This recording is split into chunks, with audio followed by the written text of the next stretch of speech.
রাষ্ট্র সংস্কার ও ভোটার তালিকা হালনাগাদের 18 মাস পর হবে জাতীয় নির্বাচন। নিউ ইয়র্কে ডক্টর ইউনূসের বিভিন্ন পর্যায়ের বৈঠকের পর ব্রিফিংয়ে একথা জানিয়েছেন তার প্রেস সচিব। বলেন, জুলাই আগস্ট হত্যাকাণ্ড নিয়ে আইসিসিতে মামলার বিষয়ে প্রসিকিউটরের সহযোগিতা চেয়েছেন প্রধান উপদেষ্টা। এদিকে আজ জাতিসংঘ সাধারণ অধিবেশনে বাংলাদেশ সময়ের রাতে ভাষণ দেবেন ডক্টর ইউনূস। নিউ ইয়র্ক থেকে আরও জানাচ্ছেন মাহফুজ কামাল। ঢালাইয়ের সেরা প্রিমিয়ার সিমেন্ট। মার্কিন পররাষ্ট্রমন্ত্রী, ইউরোপীয় ইউনিয়ন, আইসিসি, জাতিসংঘের মহাসচিব সহ বিভিন্ন সংস্থা, রাষ্ট্রপ্রধানদের সাথে এদিন মোট 16টি বৈঠক করেন বাংলাদেশের অন্তর্বর্তীকালীন সরকারের প্রধান ডক্টর মোহাম্মদ ইউনূস, যাতে আলোচনা হয় জাতীয় সংসদ নির্বাচন নিয়ে। একটা রিফর্মের বিষয়ে সবার একটা ঐক্যমত্য আসবে। ওই ঐক্যমত্যর পরে যে আপনি জানেন যে ইলেকশন কমিশনের একটা রিফর্ম আছে, ওই ইলেকশন কমিশনের রিফর্মের পরে ইলেকশন কমিশনকে রিকনস্টিটিউট করতে হবে, করার পরে ভোটার লিস্টটা ঠিক করতে হবে, তারপরে যে ইলেকশনের বিষয়। রিফর্মের পরে আরও 18 মাস পরে ইলেকশন।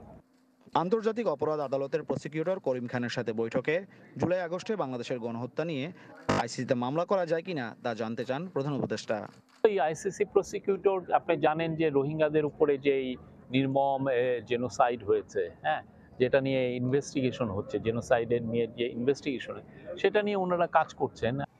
দেশের বিচার বিভাগ ও প্রশাসনের সংস্কার এবং পাচার হওয়া অর্থ ফিরিয়ে আনতে ডক্টর ইউনূসকে সহযোগিতার আশ্বাস দেন মার্কিন পররাষ্ট্রমন্ত্রী এবং ইউরোপীয় ইউনিয়ন। সাহায্য চেয়েছেন যে তোমরা আমাদেরকে হেল্প করো এন্টি করাপশনের ফাইট করার জন্য। আপনি জানেন করাপশনটা আমাদের রন্ধে রন্ধে ঢুকে গেছে।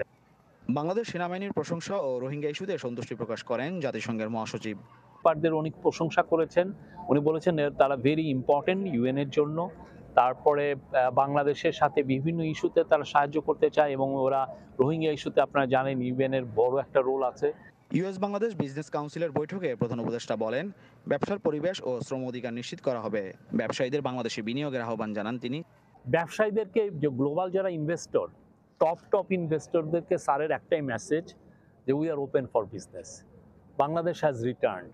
আমাদের দেশে আমরা করাপশন ট্যাকেল করব। বাংলাদেশের এফডিআই এর জন্য যতটুকু ভালো লেবার স্ট্যান্ডার্ড রাখা যায় সেই লেবার স্ট্যান্ডার্ড আমরা ইমপ্লিমেন্ট করব। ডক্টর ইউনূসের সাথে বৈঠকে বন্যা মোকাবেলা ও কৃষিতে সহায়তার আশ্বাস দেন নেদারল্যান্ডসের প্রধানমন্ত্রী। জাতিসংঘের ৭৯তম সাধারণ অধিবেশনে যোগ দিয়ে অন্তর্বর্তীকালীন সরকারের প্রধান উপদেষ্টা ডক্টর মোহাম্মদ ইউনূস বিশ্বনেতা ও ব্যবসায়ীদের বাংলাদেশে বিনিয়োগের আহ্বান জানান।